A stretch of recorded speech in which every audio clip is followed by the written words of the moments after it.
And so Tito is the son of Plinio, and he's just emerging in terms of his life's journey.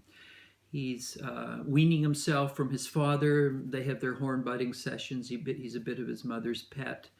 He doesn't get along at the normal schools he's been sent to.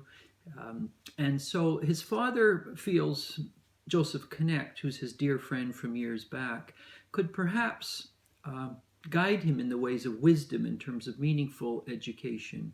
Tito agrees to this. And so Plinio has a cabin high up in the mountains.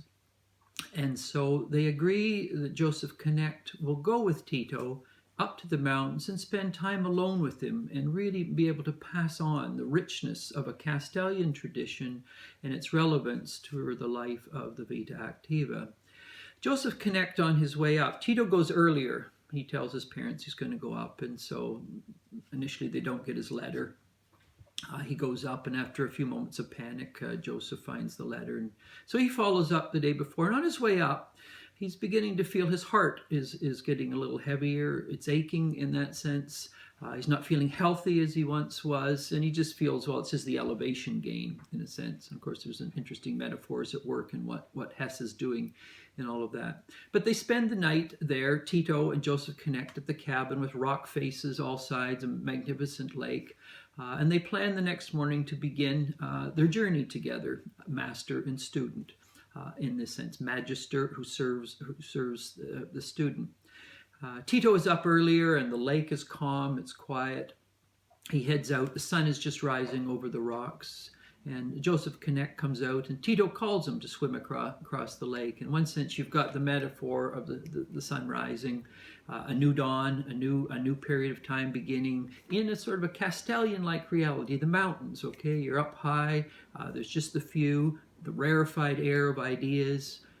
And so Joseph Connect follows him to the lake, and Tito bids him jump in, follow him. Joseph Connect jumps in, starts swimming behind Tito, and all of a sudden his heart gives out on him, and he drowns in the lake. And thus ends the Glass Bead Game. The question often is this a tragedy in which Joseph could never be the teacher he'd longed to be as he was trying to integrate the contemplative and active?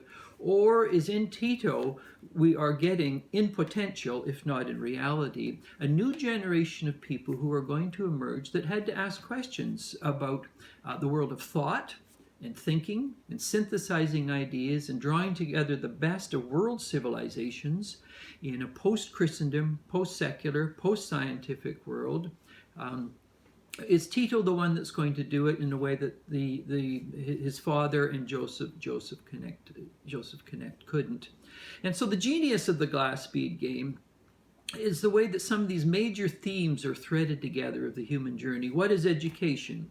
Is it facts, information? Is it job getting, or is it wisdom, transformation? Is it about a teacher passing on information or a teacher passing on wisdom and transformation? What is the relationship of the contemplative and the active? Is life, particularly amongst intellectuals who don't want to engage the world of time and history, is it just about stringing together beads of important wisdom ideas and seeing how they all come together in one great harmony or unity? Or is it about stepping into the world of time and history and sometimes seeing the brittleness of that glass bead game? It's about each person asking them, am I more Castilian, or am I more like Joseph Connect, or am I more like Father Jacobus? And is it possible to integrate the Jacobus and the Joseph Connect, and is Tito the future of that? I was fortunate a few years ago with my wife. We spent time at Hermann Hesse's home in Montagnola in southern Switzerland on the border of Italy, in which he spent the last decades of his life. And you can really get a sense of being on this mountain knoll where Hesse lived, how he in his life, being more of an introvert, more of an intellectual, grappled with these big ideas. Important to note, of course, Glass Bead Game was written when? In the midst of the 1930s. This, of course, when war was brewing.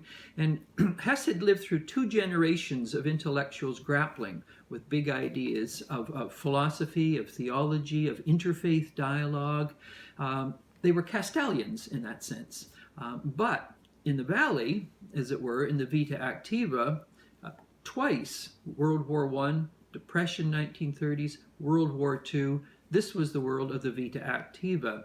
And so Hesse's novel does not come out of a vacuum. It comes out of, in fact, him trying to be grounded in history, recognizing the intellectual could not be detached from history. On the other hand, intellectuals have to be wary that in being engaged in history, they're not serving powerful interests of history, because he watched a lot of his close friends in World War I and throughout the 30s, as they watched nationalism growing, use their thinking, in fact, to serve power. And so what's the relationship of the contemplative active? Should the contemplative serve power, or are they to be truth seekers? And this was, of course, the ideal of Castalia. But what's the nature of truth and the ambiguity of the valley, of time, of history? How do we make sense of that? How does a philosopher, a theologian, how does one interpret, for example, the Beatitudes in the world of time and history? Complex issues. This is why Joseph Knecht, he's drawing from a vast reservoir of insight in terms of these larger perennial issues. And in this sense, this is why the Glass Bead Game can be seen probably as one of the more important novels of the 20th century. And because of the issues it struggled with, the themes will continue as long as people are on a human journey in quest of truth and meaning, and how to integrate the contemplative and the active, wisdom and information, science and the humanities. It's one great comprehensive summa of the tensions involved in the journey.